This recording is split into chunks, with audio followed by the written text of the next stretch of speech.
जनतालाई सुकुम्बासी बनाउन पाइँदैन। लाल पूर्जाको सम्मान गर सरकार। लाल पूर्जाको सम्मान गर। क्षतिपूर्तिको मौजाको व्यवस्था गर। सरकार उचित न्याय दो। सरकार उचित न्याय दो। मौजा दिएको किता नम्बर सार्वजनिक गर। मौजा दिएको किता नम्बर सार्वजनिक गर। अत्याचार गरेको बिल्ला घुराउन पाइँदैन। अधिकमानको बिल्ला घुराउन पाइँदैन।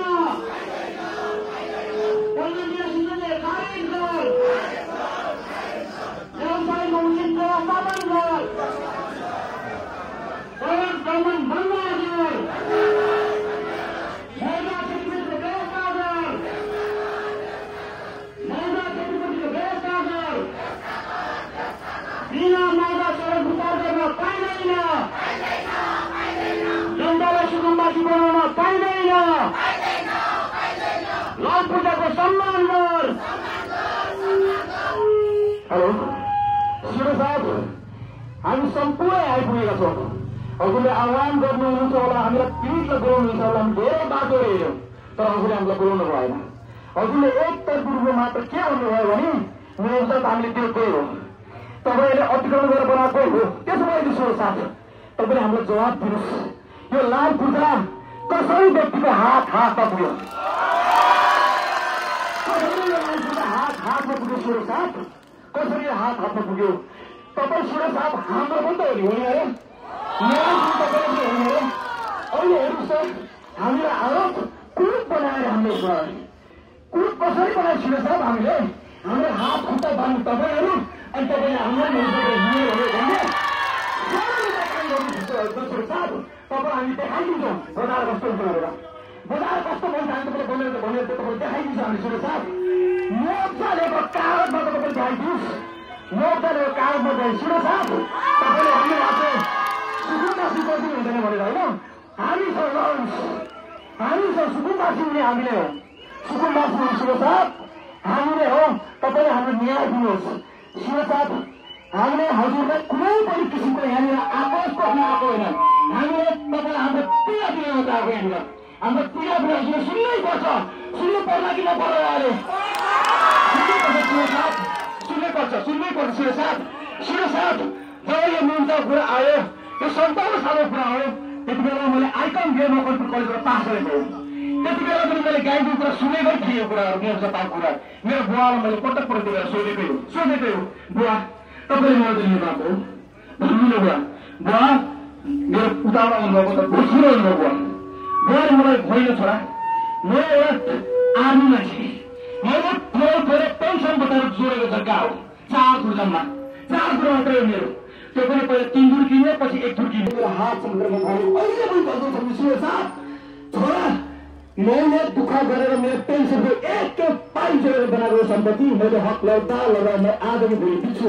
अब त्यो लड्नुपर्छ भन्दा मेरो बुवा भयो।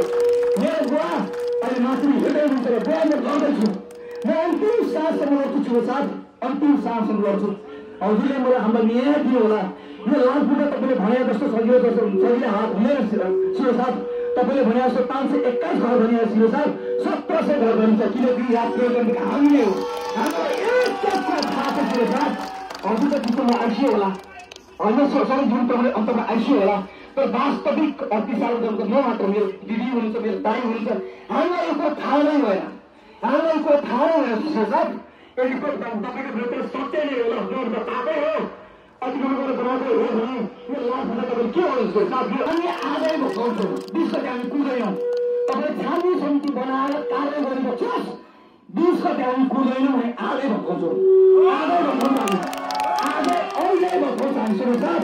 एउटा कुरूप गरेपछि हाम्रो नलाउनु शिव साहब, नलाउनु। हेर्नु जति माया अरू कसले होला? यही जन्म यही हुर्के हामीलाई मन लाग्दैन। बिएसएन गएर आएको छ, हामीले देखेको छौँ। हामीले देखेको छ हाम्रो एउटा कुरा कस्तो बनाउनुपर्छ शिव साहब। मेरो ग्यारेन्टी गरिबक्छोस्, 20 गते कुर्दैनौँ। भोलि एउटा बजार तपाईँ देखाइदिन्छौँ बजार कस्तो भनेर। 6 दिनको 4 दिनको बाटो कस्तो जान्छ बजार बनाएर देखाइदिन्छौँ। तर तपाईँले एकपल्ट चाहिँ हाम्रो दिनुपर्छ छोरी साहब, दिनुपर्छ। यो नक्सा पास गरी निकाले यत्रो करोड लगानी गरेर सडक तपाईँको सडकको छेउमा सडक व्यवस्था गर्ने व्यवसाय गर्नेदेखि एउटा निकाल्नु पर्यो। त्यति बेला व्यवसाय गर्नु पाउँदैन। त्यो के बसेको थियो तपाईँले यत्रो करोड व्यवसाय नगर्नु भनेर कसैले गर्नु होला। यसमा तपाईँले भागीदार भन्नु पाउनुहुन्छ छोरी साहब। यति बेला तपाईँ दिनको आउनुहुन्छ छोरी साहब। हेर्नुहोस् साहब, हजुरले हाम्रो आवाज सुन्नुपर्छ। हामी कुनै यहाँनिर मुठभेड गर्न आएको होइन छोरी साहब। हामी सक्दैन त्यससँग गर्नलाई छोरी साहब, हामी मर्न तयार छौँ छोरी साहब। यति नै होला मुठी सबैलाई टुङ्न चाहन्छु। तपाईँले हाम्रो आवाज सुन्नुहुन्छ भने विश्वास दिएको छ हामीले। धन्यवाद। अब तपाईँहरू नै भन्नुहोस्, मलाई त यो अहिलेको विषम परिस्थितिले गर्दा के लाग्न थाल्यो भने अब सम्पत्ति किन्दाखेरि पनि यो राज्यले मेरो सम्पत्ति हडाउँछ कि हडाउँदैन कि उठाउँछ कि उठाउँदैन कि कालबुजा किन्न के अर्थ रहेर सम्पत्ति जोड्न पनि के अर्थ रहेर किन जोड्नु भन्ने जस्तो लाग्न थालिसक्यो। हो कि न ल भन्नुहोस् तपाईँहरूले। 2034 सालमा 16 ऐन आयो।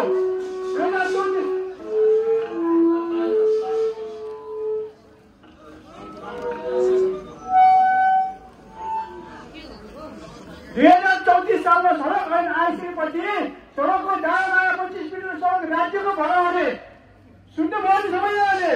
2034 सालमा सडक ऐन आइसकेपछि सडकको दाम आयो 25 मिटर जग्गा चाहिँ राज्यको भयो अरे। हो, राज्यको भयो। तर राज्यको भइसकेपछि किन किनबेच गराइयो? किन राम्रो सकियो? यो जग्गाको किनबेच किन गराइयो? यो जग्गा किनबेच किन गराइयो? त्यो जग्गाको लौकिक गर्दा किन गरिएन?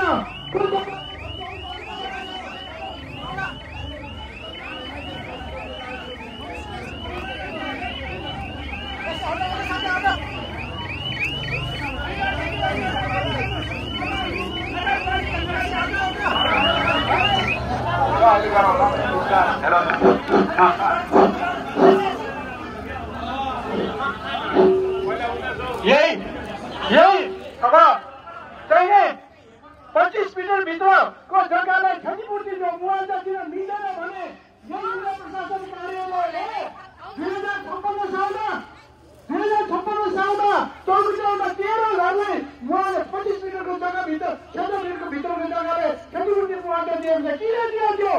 किन त्यो 25 मिटरको राज्यको जग्गालाई क्षतिपूर्ति किन दियो? राज्यको जग्गालाई क्षतिपूर्ति किन दियो?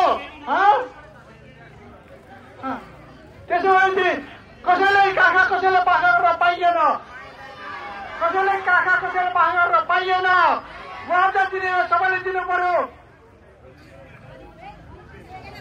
2023 सालमा मुआवजा वितरण गरेको भए 25 सालमा घरमा घुम्ती टोली नापी आउँदा किन जग्गाको लगत गरेन? सडक डिभिजनको कर्मचारीहरू के हेरेर बसेको?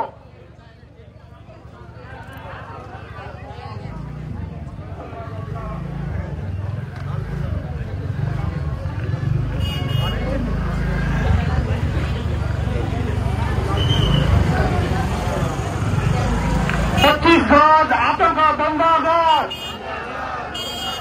25 गज आतंक बन्द गर। 15 दिने सूचना खारेज गर। 15 दिने सूचना खारेज गर। मोर्चा दिएको किता नम्बर सार्वजनिक गर। मोर्चा दिएको किता नम्बर सार्वजनिक गर। विरोध गर्छौं।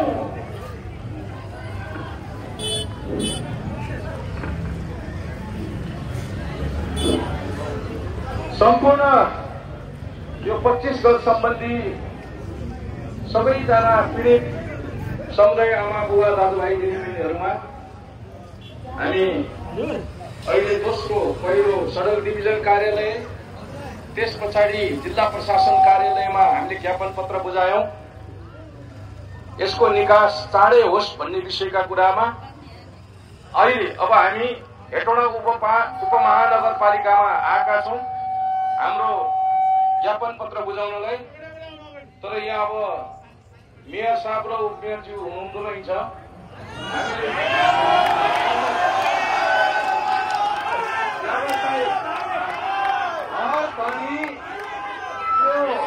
उहाँहरूले हिजोको दिनमा हर घरमा भोट माग्न जानुहुन्छ।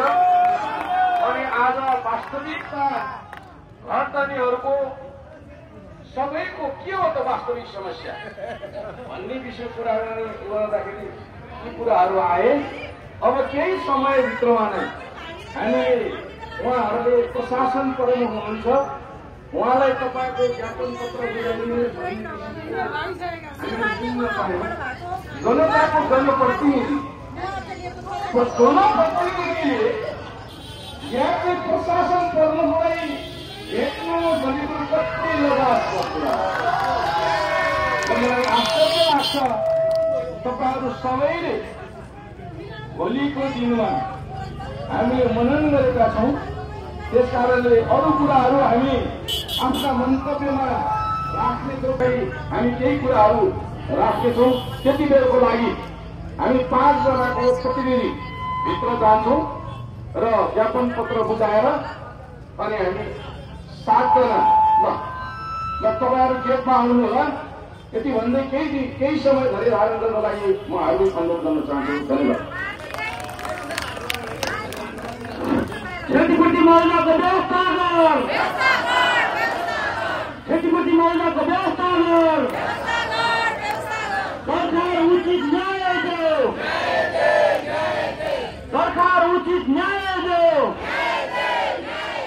बिना मौजा सडक विस्तार गर्न पाइँदैन, बिना मौजा सडक विस्तार गर्न पाइँदैन, जनतालाई सुकुम्बासी बनाउन पाइँदैन। लामखुट्टाको सम्मान गर, मौजा दिएको भए किता नम्बर 7 गर, मौजा दिएको किता नम्बर 7 गर। अतिक्रमणको बिल्ला भिडाउन पाइँदैन, अतिक्रमणको बिल्ला भिडाउन पाइँदैन। 15 दिन सूचना खारेज गर, 15 दिन सूचना खारेज गर। न्यायिक अफिसर बन्द गर, गैर न्यायिक अफिसर बन्द गर, राष्ट्रिय हकभङ्ग बन्द गर, क्षतिपूर्तिको मौजाको व्यवस्था गर, क्षतिपूर्तिको मौजाको व्यवस्था गर। सरकार उचित न्याय दो, सरकार उचित न्याय दो। बिना मौजा सडक विस्तार गर्न पाइँदैन, बिना मौजा सडक विस्तार गर्न पाइँदैन, जनतालाई सुकुम्बासी बनाउन पाइँदैन। हाम्रो कर तिरेको मूल्याङ्कन गर, हाम्रो करको मूल्याङ्कन गर। मौजा दिएको किता नम्बर 7 गर, मौजा दिएको किता नम्बर 7 गर।